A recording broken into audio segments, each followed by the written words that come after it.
Njëherë, gjatë udhëtimit për në Xehlëm, ne qëndruam në Lahore, në shtëpinë e gjyshit tim, Mia Jalaluddin. Hazret Mesiu premtuar alayhis salam e kaloi natën atje. Në një dhomë u përgatit vendi për të fjetur. Unë qëndrova jashtë në verandë pranderës. Rreth orës 3 të mëngjesit kur u zgjova dhe pash brenda huzuri po falte namaz. Edhe unë mora abdes dhe fillova të falesha pas tij në një farë largësie.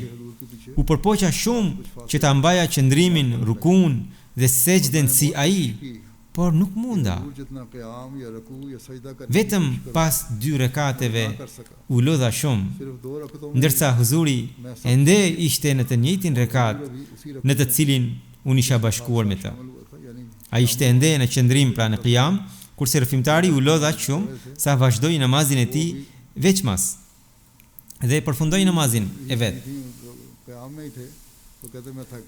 Ky ishte një shembull i ibadetit, i adhurimit të Hazret Mesiut të premtuar alayhis salam, që në fakt është në ndjekje të prisit të tij, profetit Muhammed sallallahu alaihi wasallam, dhe një përpjekje për ta kryer me të vërtet hakun e adhurimit të Allahut.